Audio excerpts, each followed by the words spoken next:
فإنما يقول له كن فيكون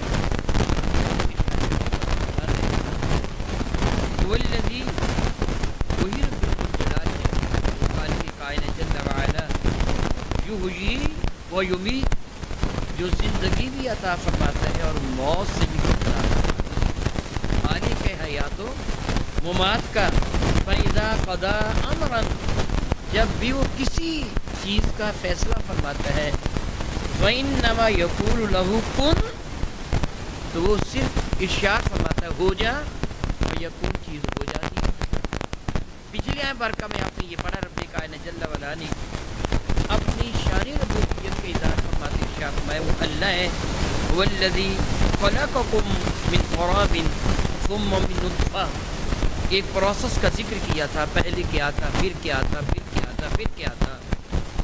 انسانی ذہن میں یہ خیال پیدا ہو سکتا ہے کہ جس طرح ایک انسان کسی چیز کو بناتا ہے پہلے ایک چیز کو بناتا ہے ایک وقت تک انتظار کرتا ہے پھر دوسری چیز کو بناتا ہے پھر تیسری چیز کو بناتا ہے میں اس کے ساتھ ایسے مثال دیتا ہوں پہلے مٹی کو اکٹھا کیا مٹی کو اکٹھا کرنے کے بعد پھر اس پہ پانی ڈالا پانی ڈالنے کے بعد پھر اس کو گوندا گیا گوندنے کے بعد اس کو سانچے میں ڈالا گیا کچی اینٹ تیار ہو پھر اس کو پختہ اینٹ بنائی گئی پھر وہ پختہ اینٹوں کو اکٹھا کیا گیا پھر ایک ایک اینٹ کو جوڑ کر یہ مسجد تعمیر ایک پروسیس ہے نا ایک انسان کے ذہن میں یہ بات پیدا ہوتی ہے پہلے ایسے ہوتا ہوگا پھر ایسے ہوتا ہوگا رب کائنات ایک پروسیس کا ذکر کیا کہ میں کس طرح تمہیں تفصیل بتاتا ہوں کہ مٹی سے نطفہ سے علقہ سے اور پھر بچہ کی شکل میں تمہیں ہم پیدا فرما دیتے ہیں اور پھر کبھی جوانی کو پہنچ جاتے ہو کبھی صحیح عمری کو پہنچ جاتے ہو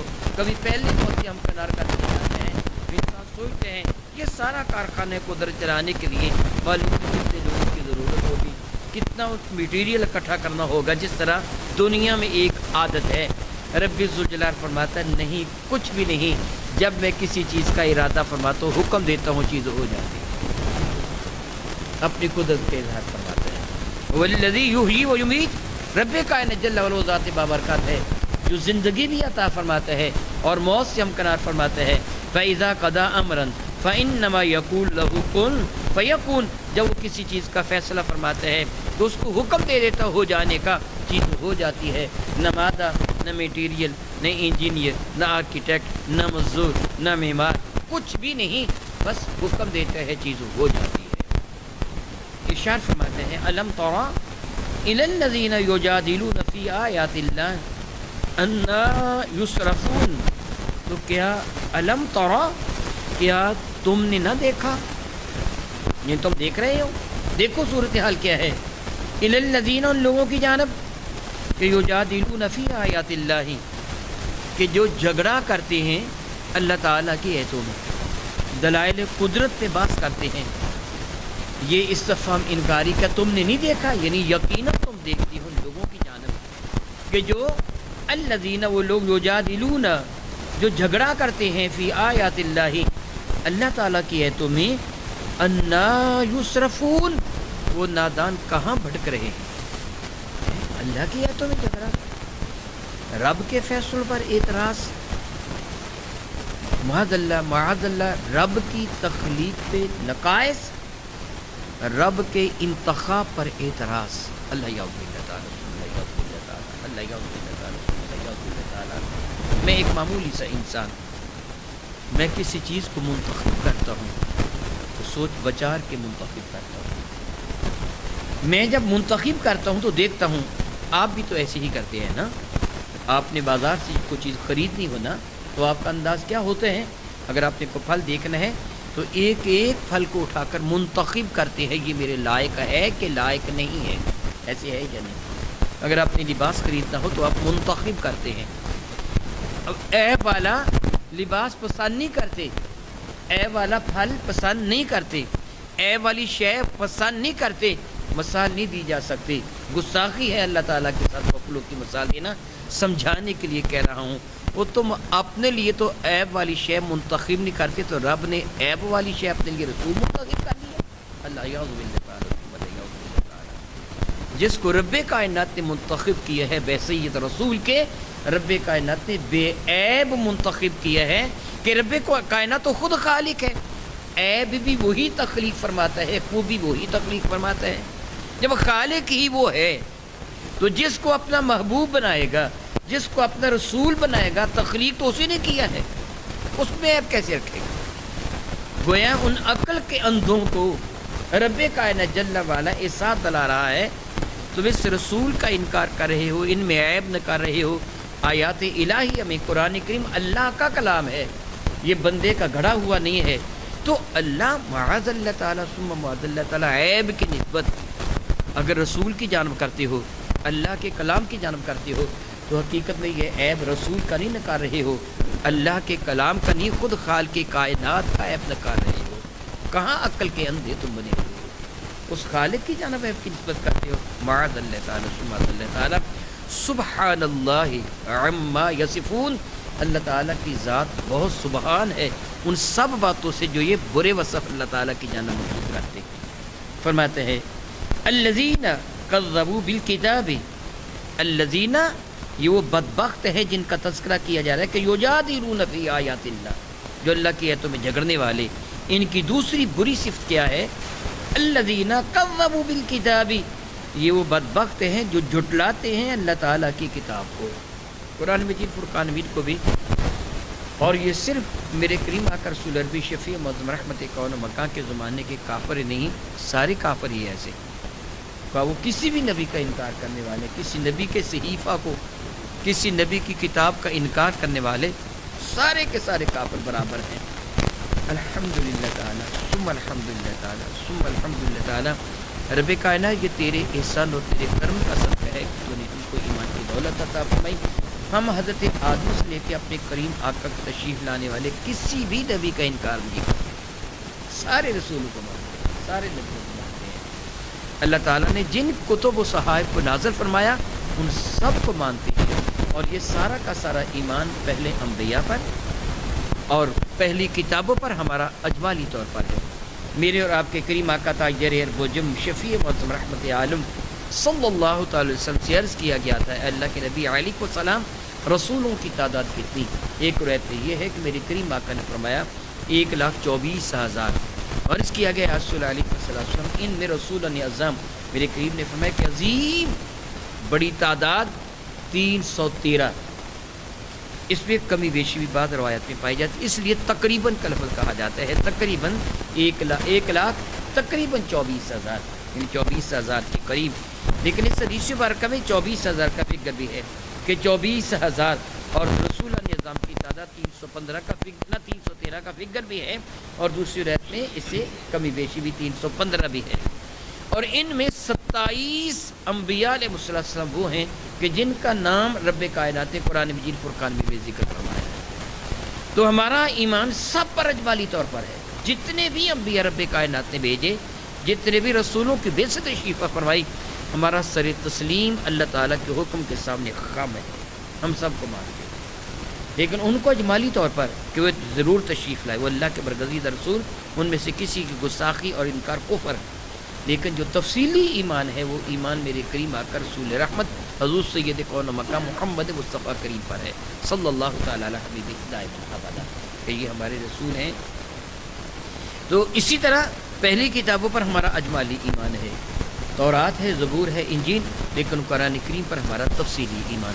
میرے اور آپ کے کریم آقا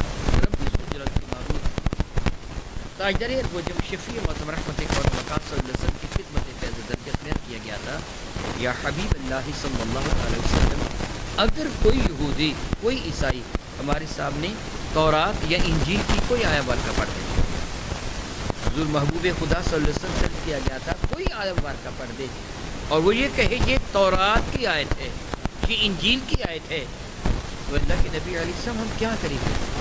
اس کو مانے کہ نہ مانے؟ سبحان اللہ تعالی و بحمدہ، عقل مندوں کے شہنشاہ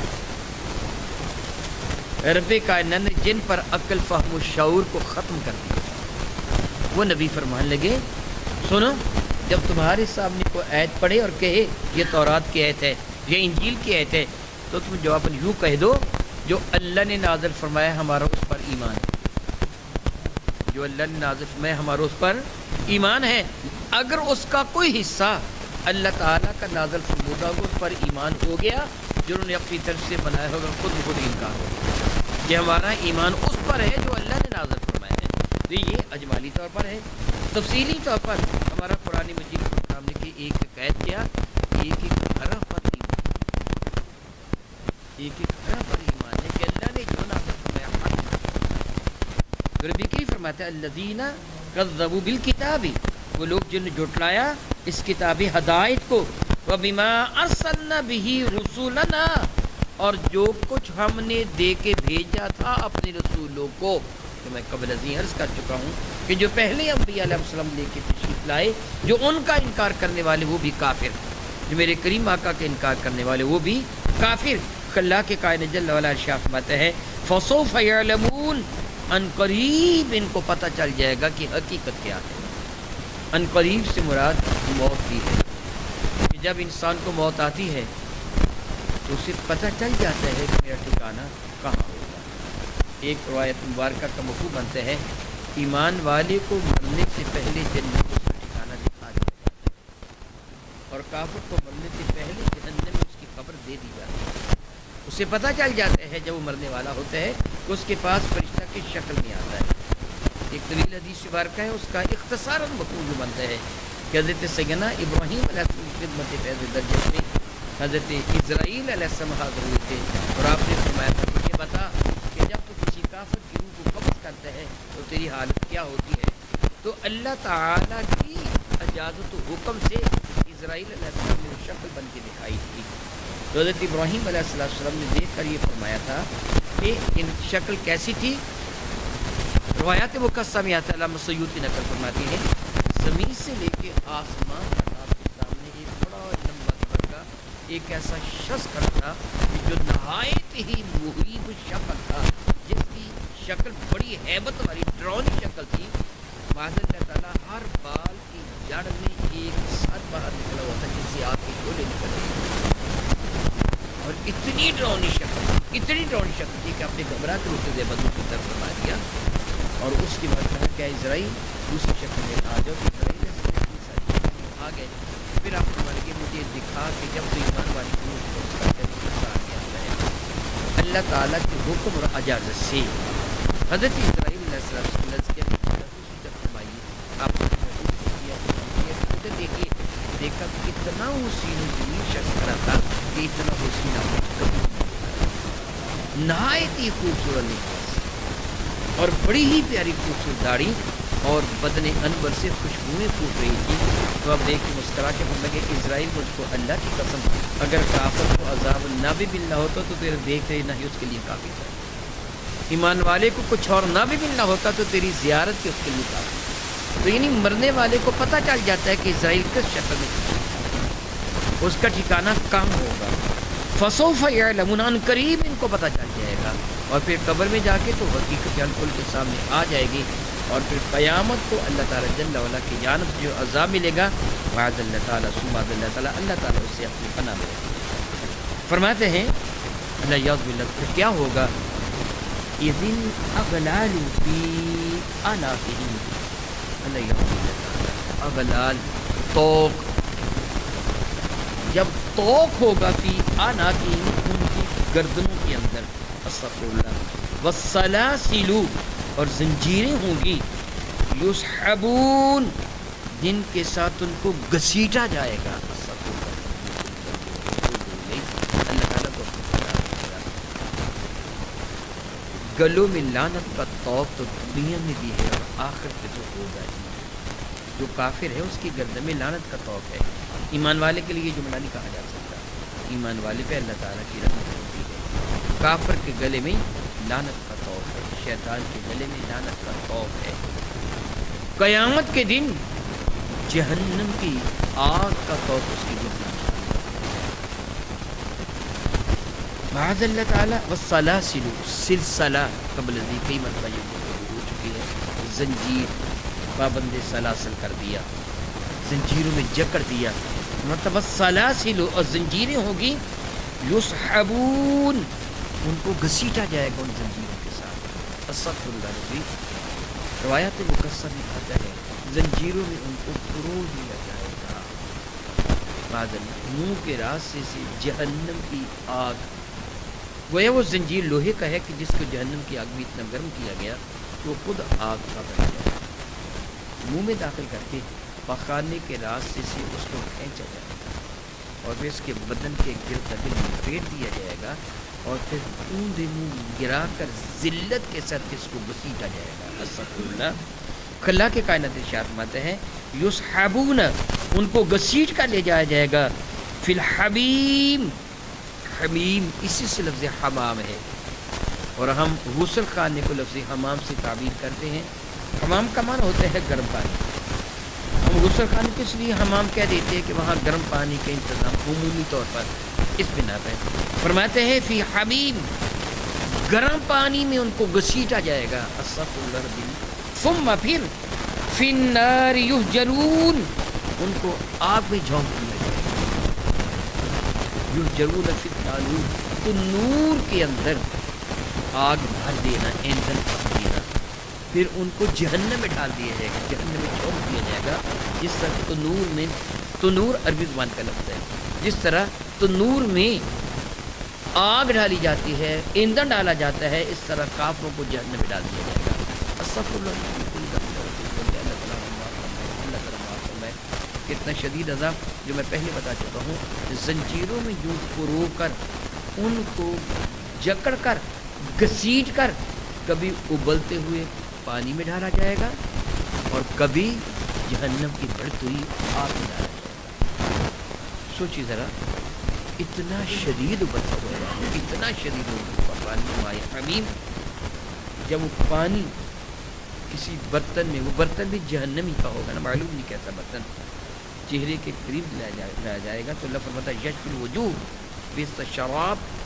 وہ چہرے کو بھون ڈالے گا. کتنا برا پینے کا پانی. وساعت مرتفقہ ان کا ٹھکانہ کتنا برا ہے. پانی اتنا شدید گرم ہوگا, اتنا شدید گرم ہوگا کہ اگر اسے کسی پیالے میں ڈال کر, پیالے سے مراد جہنم کا پیالہ, دنیا کا پیالہ نہیں ہے, ڈال کر اس کے چہرے کے قریب لایا جائے گا تو چہرے کی ساری کھال ادڑ کر اس کے اندر گر جائے گی. یشفی الوجوہ چہرے کو بھون ڈالے گا. اتنا شدید گرم پانی. پھر اس گرم پانی میں اس کو ہوتے دیے سارا گوشت ادڑ کر اسی کے اندر رہ جائے گا, ہڈیوں کا ڈھانچہ یہ بن جائے گا. پھر اس کو گوشت پہنایا جائے گا, پھر اس کو گوتے دیے جائیں گے. اللہ تعالیٰ اس عذاب سے فرماتے ہیں پھر ان کو جہنم کی آگ میں جھونک دیا جائے گا. اور دنیا میں بڑے ہانکنے والے, بکواس بکنے والے اللہ تعالیٰ کی شان میں, اللہ تعالیٰ کے رسول کی شان میں, وہ گستاخیاں کرنے والے, دنیا میں اترانے والے, غرور تکبر کے وہ مجسمے, قیامت کے دن ان کو پتہ چلے گا کہ ان کی حالت کیا ہوتی ہے, ان کا حشر کیا ہوتا ہے.